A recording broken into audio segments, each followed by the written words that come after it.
So we'll start off with the toughest question I can come up with. So could you say your name for us? Kathryn Kaul-Goodman. All right. And your occupation? Market research consultant. Okay. And then your education? Yeah, I have a bachelor's in mechanical engineering from Iowa State, proud ISU grad, and, various work trainings and things since then.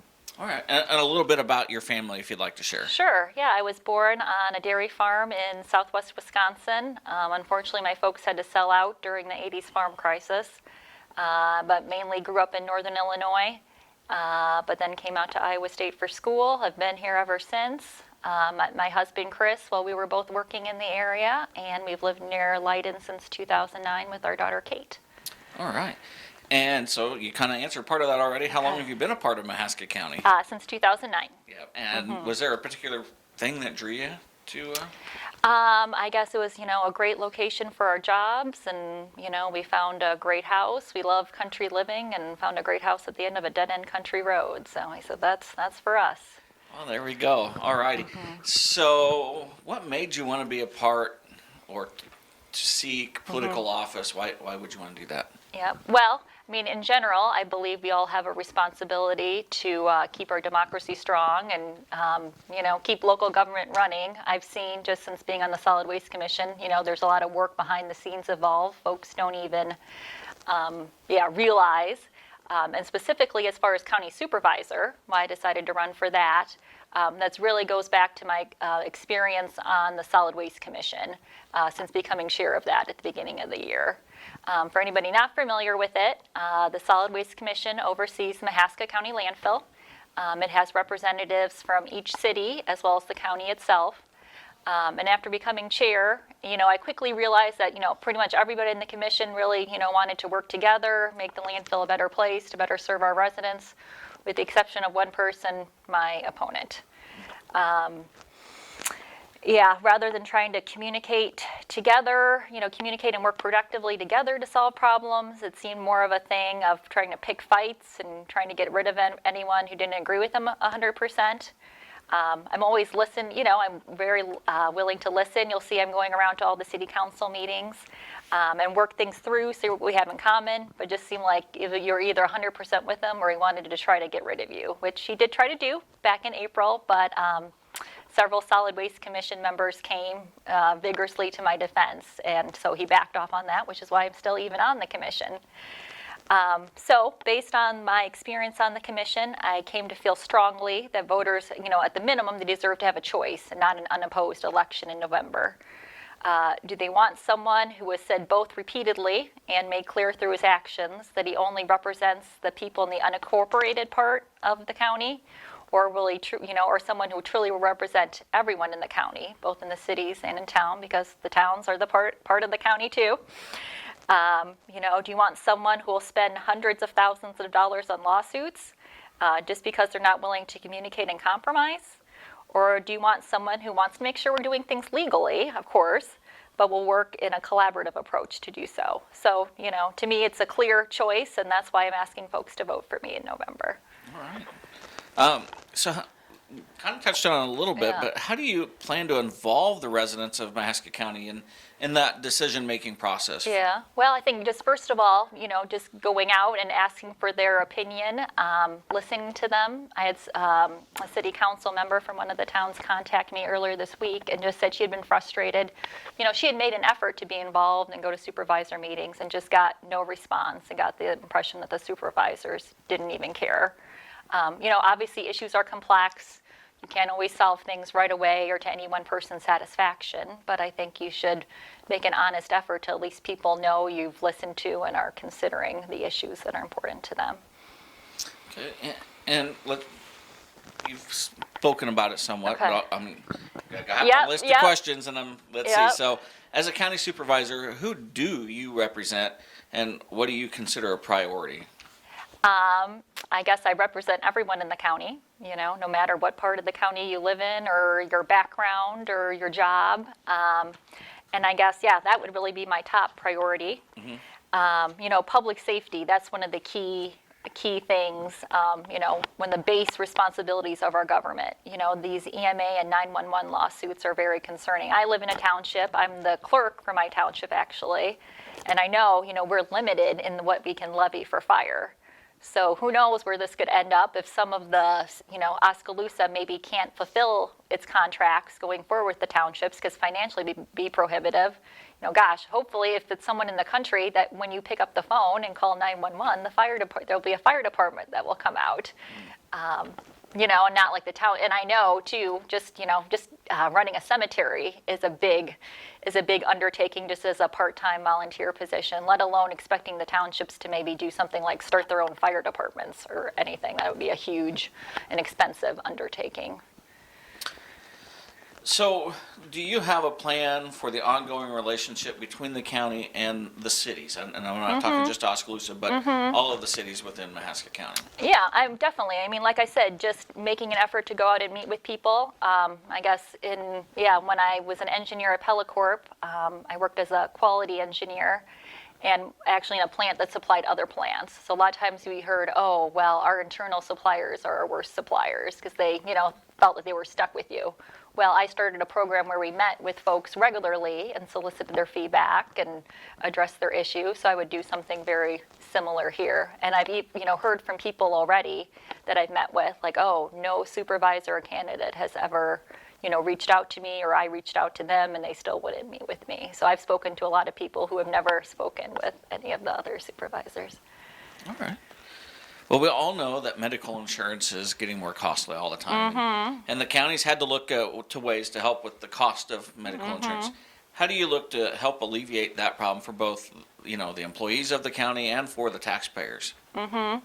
Yeah, insurance is a tough one that a lot of smart people, that know more about it than I have struggled with. But I think the main thing is we want to be able to attract and retain qualified employees for the county. We've got a lot of great people, but we need to make sure that they're paid competitively and, look at their whole benefit package, both the salary and the health insurance. So, for example, at the landfill, we recently did a pay bump for people who hadn't had one yet this year to cover the increase in the health insurance cost. And we certainly, with everything, there's, maybe some, other options we're not seeing that we just, no one's thought to go look for it, or just seeing, okay, well, it's like we get worse health insurance, or people pay a lot more. Well, maybe there's some other options besides just those two binary things. Okay. So the county currently is sharing an engineer with our nearby neighbor, Keokuk County.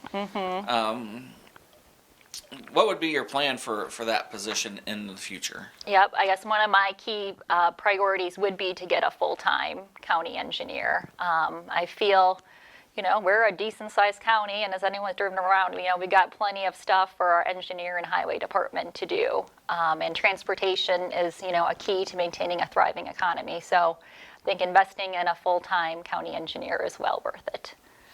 And that leads into my next question is what are your thoughts or plans for that county road system? Once again, I think, the folks are doing a good job under kind of the current system of what we have, overall.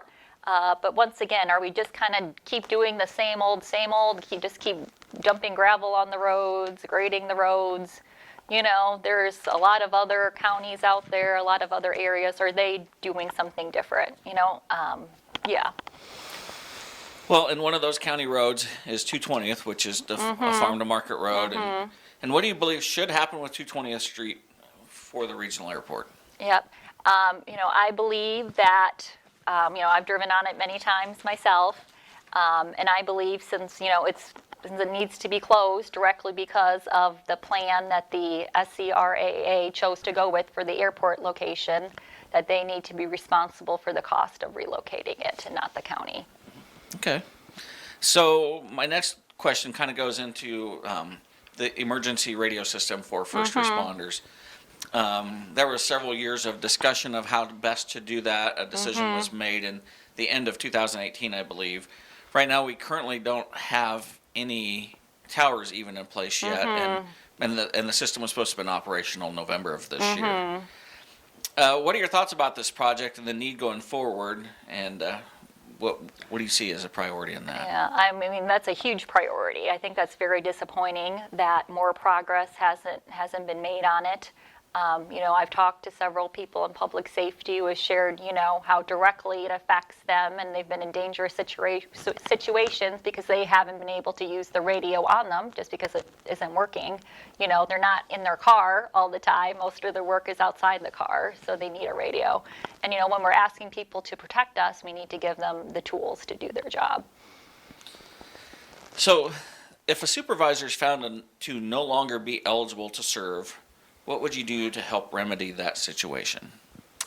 I guess first I'd talk to the person privately about it, and then if that didn't resolve the issue, I guess I would, bring it to the full board of supervisors. Okay. And there's been some conversation about this. So what's your thoughts on 3-member board versus, let's say, even a part-time 5-member board with say, a county manager? Mm-hmm. Yeah, that's an issue I haven't delved a lot into. I'm certainly willing to explore it more, and understand maybe what some of the consequences we're not thinking are right now would be. More representation is always a good thing in general, but we still need to make sure that the board can work cohesively as well. Okay. So you're running under a specific party banner. Yep. And typically, county supervisors thought to be nonpartisan. Mm-hmm. What are your thoughts about having this position officially changed to a nonpartisan position? I'm all for it. I'm certainly proud to be a Democrat, but when you look at the issues that people think is Democratic or Republican, they really don't map very well with the local issues that are important in the county. And I've had many people say, like, yeah, I'm a Republican, but this county stuff, it's silly that we make people declare themselves Democrat or Republican for these races. Okay. So what's your overall vision for the county if you were to win in November? Mm-hmm. A place, where everyone's confident their public safety needs will be addressed promptly. A place with, a great, which we do have, but make sure it stays strong and expand in great conservation. Our natural areas are a huge strength, I believe, of our area, and a place with, a thriving economy and a strong transportation system that will support that. All right, and this will be my last official question. Okay. So what do you think differentiates you, I always get tongue-tied on that, you from other supervisors in the past, and what makes you unique? Okay, well, I guess maybe you could call me my husband farms part-time, but I'm not a farmer myself. I support him in that. I think I have experience in, through my education in the corporate world. That gives me a lot of, I know government's not the same as the corporate world, but I still think there's a lot of transferable skills as far as leading people and projects that I have that maybe some of the other supervisors haven't. And a lot of studies have shown that by bringing people with a diversity of backgrounds in, you get better solutions overall. In over 150 years, we haven't had a woman as a supervisor. And not saying that's not why you should vote for me. You should vote for whoever's best for the position. But I do think we did bring a different perspective that will lead to stronger results overall. All right. Well, that was the end of my official question. So I'll turn it over to you to, kind of maybe speak as to why folks should vote for you or any other comments you may have. Yep. Sure. I guess I would say, I'm asking you to vote for me. I don't take anyone's vote for granted. I'm getting out there and earning your vote. Feel free to reach out and contact me. I'm always happy to talk with people over the phone or, meet with you in person if you have questions as well. How do they reach you? I guess there's my website, Kathryn Kaul-Goodman for Supervisor.com. There's my Facebook page, Kathryn Kaul-Goodman for Mahaska County Supervisor, or there's my email, which is Kathryn Kaul-Goodman for supervisor@gmail.com. All right, very good. Any last thoughts? Just, I'm honored and, excited, but also realize this is a big responsibility too, but I'm willing to take it on. All right. Well, we thank you for your time. Okay, thank coming you. in.